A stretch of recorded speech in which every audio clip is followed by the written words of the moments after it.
Station, this is Houston. Are you ready for the event? Houston Station, ready for the event. Houston ACR, this is Mission Control Houston. Please call station for a voice check. Station, this is Houston ACR. How do you hear me? Houston ACR, I have you loud and clear. Please stand by for opening remarks. Hi, I'm Shari Cami, the very proud superintendent of the Baldwin Public Schools. We are located in New York on Long Island, about 10 miles from Manhattan. We are so proud of our accomplishments and the programs that we offer our young people, particularly in the area of STEM, STEAM, and engineering. These programs allow our children to dream as big as humanly possible. In fact, today we have the opportunity to ask questions to a former graduate, Lieutenant Colonel Jasmine Mobelli. Here's our first question. Hi, my name is Logan. My question is, what is your favorite view from space?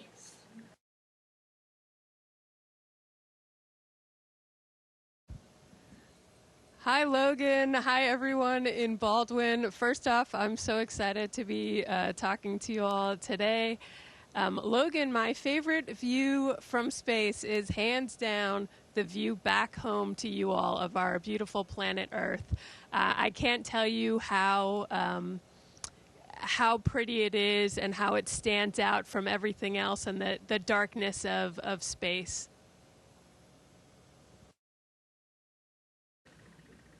Hi, my name is Preston. My question is, what do you do for fun when you're not working on experiments?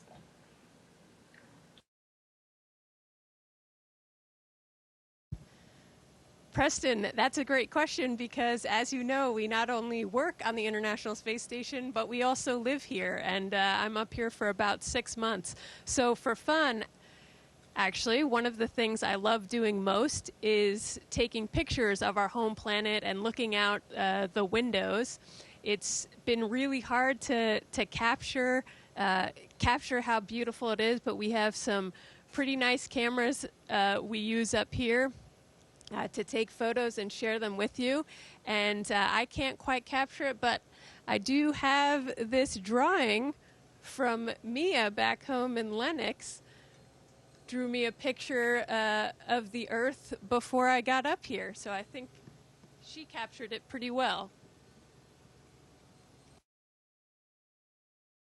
Hi, my name is Irvin, and my question is, do you get to explore the outside of the International Space Station, and what is it like?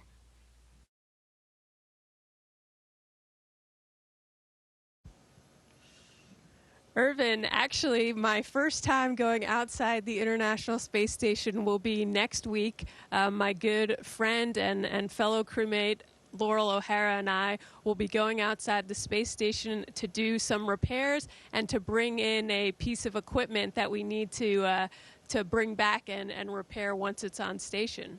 So I'm really excited to get in my spacesuit and go out for the first time. Hi, my name is Mia. My question is, what has been the most surprising thing that has happened to you guys in space?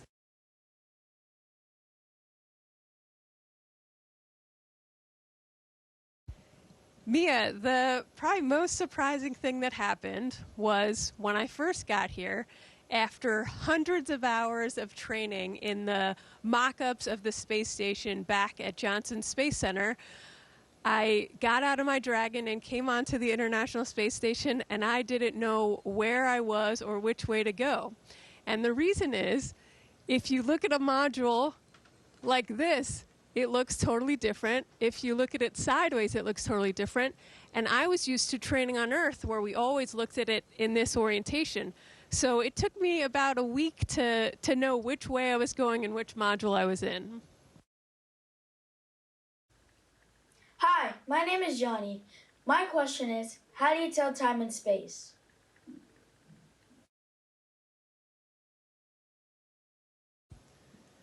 Johnny, great question. You may or may not know that every day here on the space station, we go around the Earth about 16 times, which means every 45 minutes we're either seeing a sunrise or sunset. So we can't really use the sun to tell time like you would.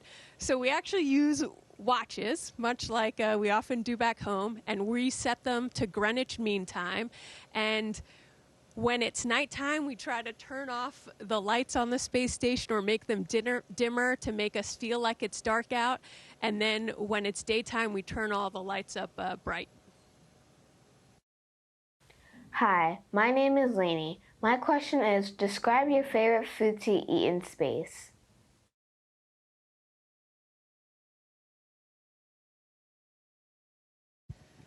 Lainey, I have a few favorites. I like to sometimes make what I call a space hamburger. We have these beef patties, and I put it on wheat bread. It's only a one-sided hamburger, but it's pretty good. And then I also like to eat candy-coated peanuts. And my favorite part is you can play with your food in space. So you can just shoot it out and eat it. It's even fun with two people. You can pass it over to your crewmates. Hi, my name is Sariel. My question to you is, are there any special tools or features on the spacesuit that you find fascinating?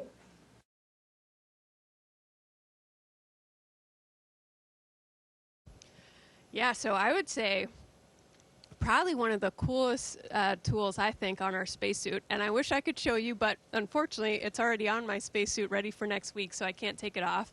But it's called a body restraint tether. And what it is, it's an arm that you can loosen or tighten. So when you tighten it down, it stays stiff in whatever position you put it in. And when you loosen it, it's floppy and moves around. So because it's hard, like in space, if I just push off lightly, I start going. That helps us to stay down into a work site, or we can put things on it and carry them with us on a spacewalk so we can still use our hands to move around. Hi, my name is Abigail. My question is space depicted differently in the movie than what it is like in real life?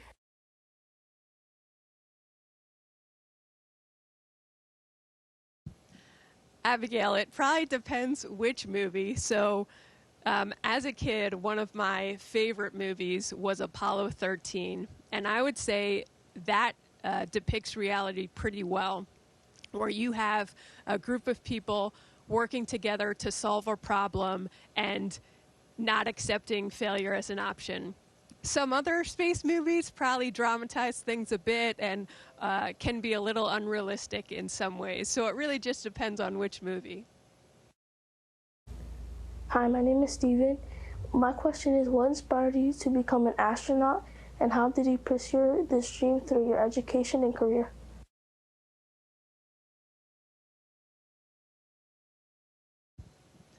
Steven, so I first started dreaming about being an astronaut when I was a student at Lenox Elementary School. I did a book report on cosmonaut Valentina Tereshkova. She was the first woman in space, and I dressed up like her for a day in school and pretended to be her. And so that's where the dream started. And then as I got older, I just looked more into it and wanted to do it more and more. So I ended up studying aerospace engineering, both for my undergrad and my graduate degree, because I was interested in math and science and designing things, and also in space. And that eventually led me here to the International Space Station. Hi, my name is Malia. My question is, what is the difference between how you felt in training and how you feel in space?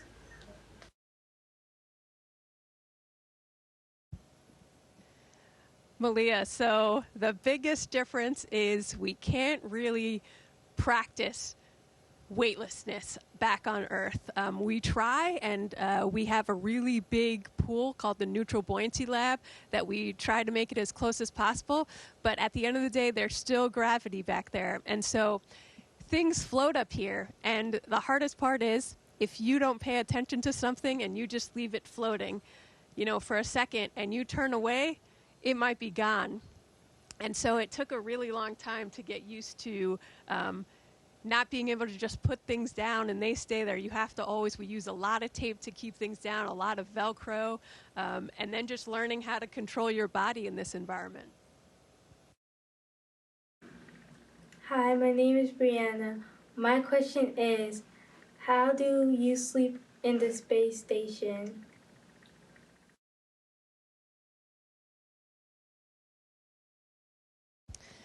Brianna, so, we're used to sleeping back on Earth where you feel the pressure on your back and you put a blanket on.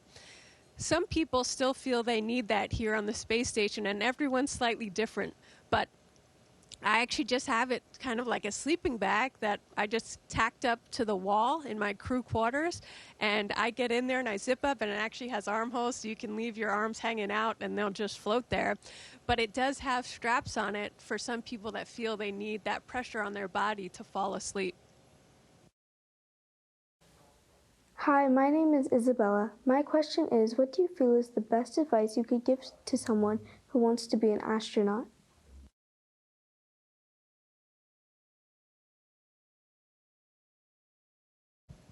Isabel, that's a really good question. And what I would say is, whatever you choose to do, there's not just the end goal, whether that's becoming an astronaut or something else. There's the journey to get there.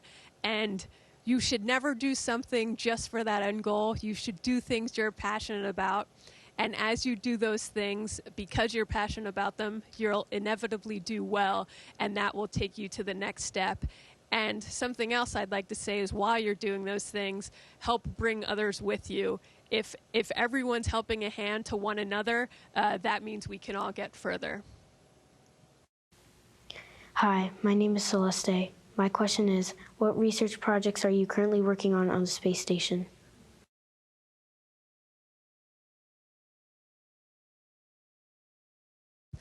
Celeste, I think we have over 200 experiments going right now. Some of my personal favorites are the ones that actually use us as the subjects. So our human bodies are being researched because, as you know, we've been living and working in space for nearly a quarter of a century now, but we would like to go further onto the moon with our Artemis missions and then onto Mars. And so understanding when we start talking about living and working in space for 3 years, how is our body responding to that? And when we go past low Earth orbit, the radiation's different and things like that. So understanding how our body reacts in space is one of my favorite research subjects.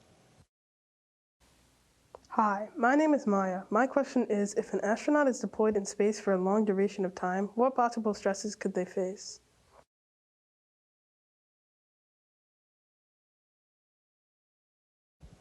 Maya, that's a really good question, because as I just mentioned, I'm up here for about 6 months, and we're talking about doing missions that'll eventually be 2-3 years when we go on to Mars. So I would say there are both the physical and mental stresses.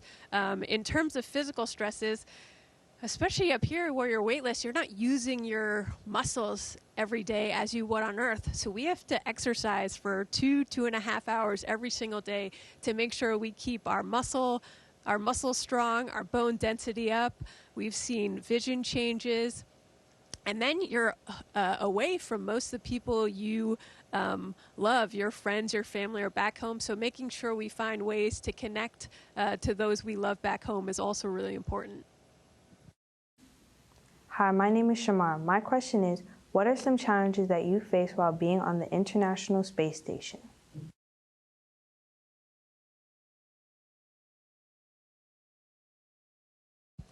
Shamara, I don't think I realized exactly how hard space was until I started working at NASA and then got up here. It turns out the vacuum of space is a harsh environment, and it takes a lot to keep all of our systems running correctly. We need to be able to communicate back to Earth. Our life support systems are obviously very near and dear to me and my crewmates to keep us alive and breathing and everything. So I would say it's just that it takes a lot of things going right and a lot of people constantly working every single day. There is a challenge or a problem every single day, if not multiple, and just working through those. Hi, my name is Faith. My question is, how does the view of Earth from space impact your perspective on environmental conservation and the need for sustainable practices?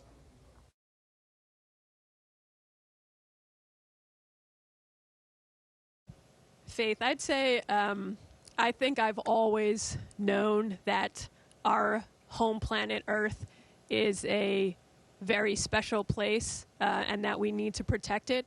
But when you see it from up here and you see around it is just darkness with specks of light and how beautiful it is, and that everyone I know and love is back on that planet, it really is a good reminder that we need to take care of it. Hi, my name is Catherine. My question is, how does the absence of gravity affect your body, movement, and daily activities?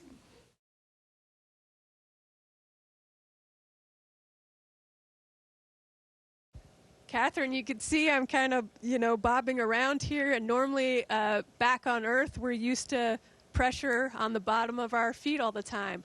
Up here on the space station, we're often using handrails to hook our toes kind of under them so that the top of your feet get used a lot more than the bottom of your feet.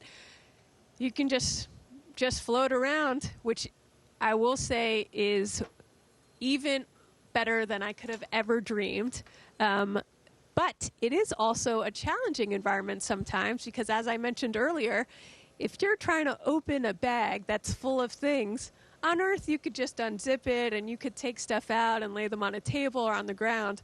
Up here, if you just open a bag that's full, it will float everywhere and go in every direction. So really, you have to learn to adjust to that and make sure you always have a way to secure things down as you go and very carefully take things out. So it did take me probably a good month to get used to that and get more efficient working in this environment.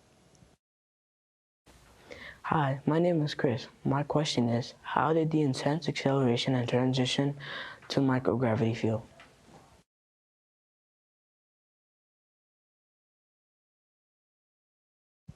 Chris, the ride up here was one I will never forget. For me, I launched on a SpaceX Crew Dragon, Crew 7, and so it has two stages. The first stage, when we first lifted off from the pad, was way smoother than I could have imagined. You could feel the G-forces on your body, and it's going this way kind of through your chest, but it was so smooth. Then when that cut out, you suddenly jolt, and you feel the weightlessness for a moment, and then the second stage kicked in, and that was a lot more rumbly, and there were a lot more vibrations. And then once that cuts out, you're in orbit and floating around, and to me, it just felt like I was hanging upside down, actually, with my seatbelt holding me in. Hi, my name is Grace. My question is, how has traveling to space changed your prior mindset or perspective of our world?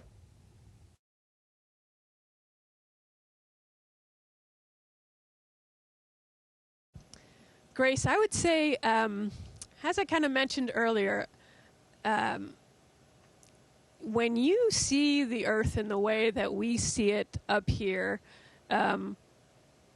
one, it is just magnificent and beautiful, but also you see it's kind of like this beacon, and around it is darkness with, as I said, just specks of light that are way off in the distance. And so you really realize how special it is, and again, how we need to protect it. Hi, my name is Janaya. My question is, can you describe a typical day aboard the International Space Station, including your daily routine and tasks?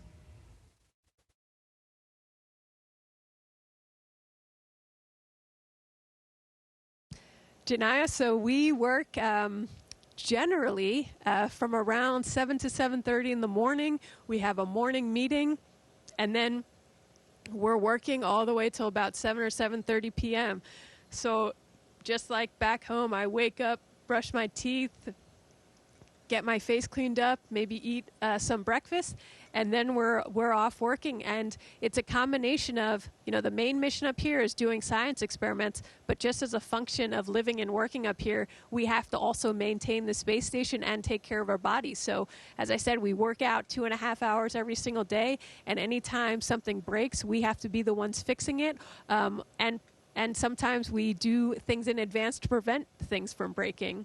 So every day can be slightly different, but we're generally working from those hours. Hi, my name is Allie Marie. My question is, how do you prepare for possible disruptions in communication between you and Mission Control on Earth?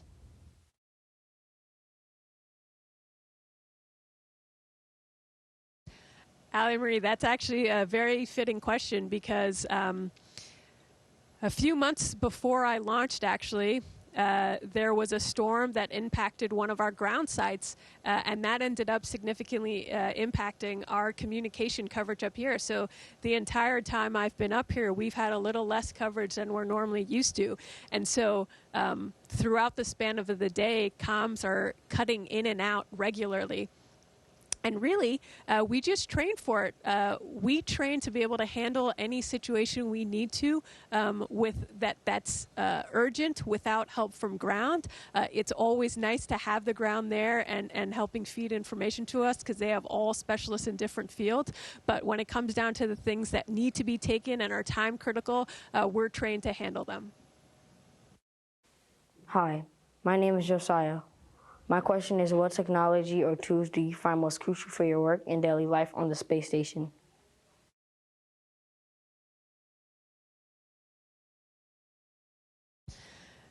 Josiah, it's funny because they're actually basic things I carry around in my pocket with me every single day. A flashlight.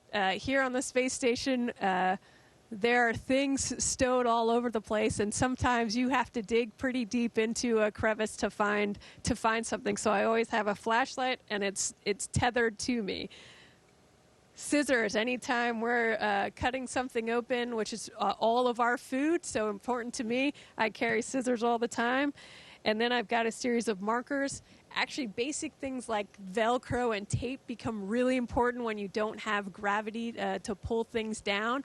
And so constantly having tape ready and having Velcro ready are also really important. And the last thing I'll say is we have a lot of mesh bags up here because it helps us.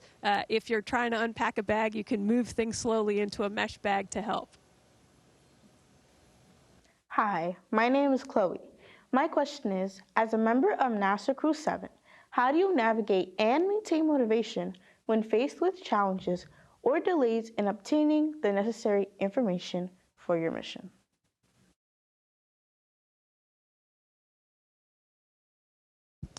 Chloe, that's a really good question because, as I mentioned, space is really hard, and we often do have last-minute changes or last-minute problems that arise.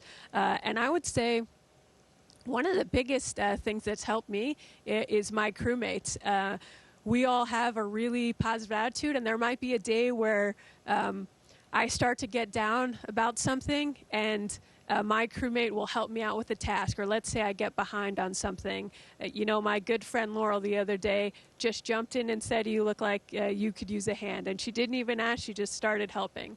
And so doing that for each other really helps bring our entire mood up. And then hopefully I do that for someone if they're having a challenging day. So really our crewmates are one of the biggest things. And then just knowing that when you do solve a difficult problem, it feels really satisfying afterwards. So keeping that in mind as you're going through the process. Hi, my name is Aaron Ashby, and I'm in the STEM and Engineering Academy and a senior at Baldwin High School. On behalf of the Baldwin community, I would like to extend my gratitude for answering our questions about your experiences in space and inspiring us to never flee from our dreams, even in the toughest challenges. Thank you for your inspiration.